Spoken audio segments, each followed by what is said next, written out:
اللہ پاک تمہاری زبان کو ماننے کی ہمت تب دیتا ہے جب وہ تمہاری دعاؤں پر راضی ہونا چاہتا ہے۔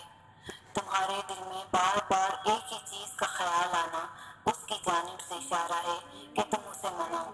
وہ تو ان دعاؤں کے لیے بھی وسیلے بناتا ہے جو تم نے کبھی مانگی ہی نہیں ہوتی۔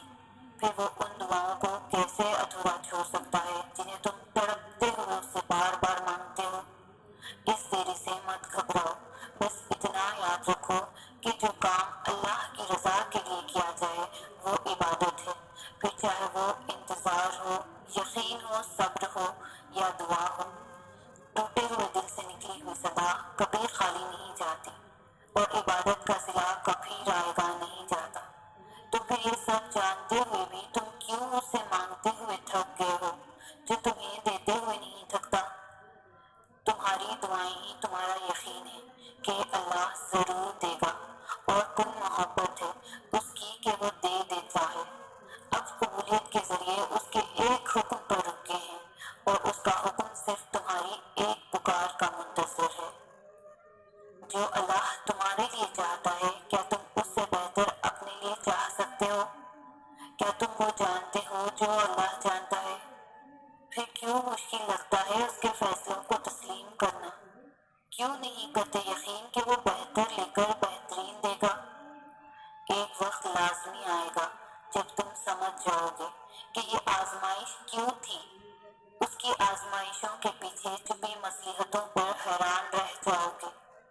تب تک توکل کرو اس پر جو دونوں جہانوں کا مالک ہے، وہ جو ماں سے بھی زیادہ پیار کرتا ہے۔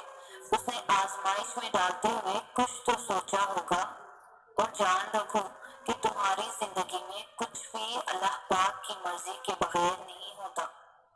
تمہاری آزمائشیں اللہ پاک کی رضا نہیں تو اور کیا ہے؟ تو اس کی رضا کے آگے سر جھکا دو، صبر کر لو یہ سوچ کر کے جو ہو رہا ہے اس میں بہتری ہے، اور صبر کرنے والوں کو وہ بہت خاص رکھتا ہے۔ جب اللہ سبحانہ تعالیٰ کسی بندے کو اپنے قریب کرنا چاہتے ہیں تو اسے ایسی چیز کی طلب میں لگا دیتے ہیں جو اس کے نصیب میں نہیں ہوتی، کیونکہ جب وہ چیز یا وہ انسان اسے نہیں ملتا تو وہ روتا ہے، زار و قطار روتا ہے، اپنے نصیب پر بھی روتا ہے، منتیں کرتا ہے، دعائیں کرتا ہے، روزے رکھتا ہے، نمازیں پڑھتا ہے۔ جب ساری کوششیں کر کے ہار چکا ہوتا ہے تو اسی وقت اسے اللہ کا قرب حاصل ہو جاتا ہے۔ اللہ نے دکھا دیتا ہے کہ اس کے سوا اور کوئی نہیں۔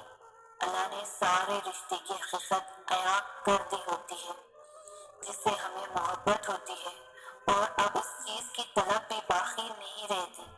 دل ضد چھوڑ دیتا ہے، دماغ کو سکون مل چکا ہوتا ہے، اب اسے اللہ کو راضی کرنے کی فکر لگی رہتی ہے۔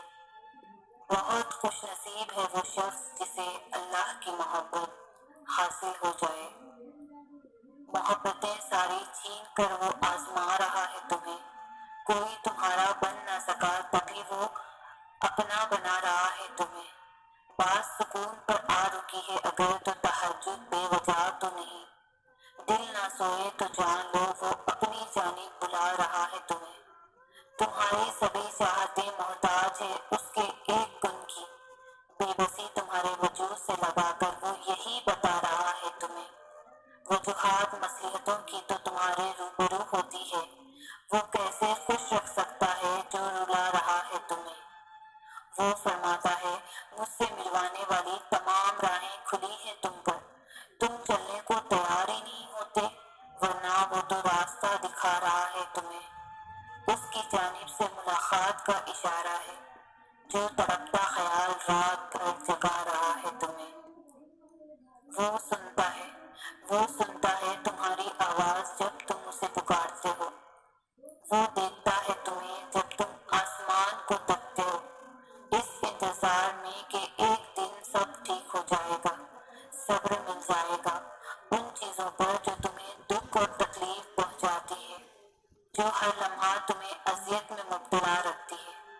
جب ہم اس انتظار میں اس پر یقین کرتے ہیں کہ کبھی نہ کبھی سب ٹھیک ہو جائے گا، تو یقین رکھو ہر دن ایک جیسا نہیں ہوتا. اس جیسی محبت تو کوئی نہیں کر سکتا، مگر ہاں ہم اس کی چاہت کا احترام تو کر سکتے ہیں، اس سے محبت کرنے کی کوشش کر سکتے ہیں. تو پھر کیوں نہ اب اس کے حکم کا انتظار کیا جائے اور اب اس سے محبت کی جائے جس کی محبت قربان ہے ہم پر. تو کیا ہوا اگر وہ ایک پھول تمہیں نہ مل سکا؟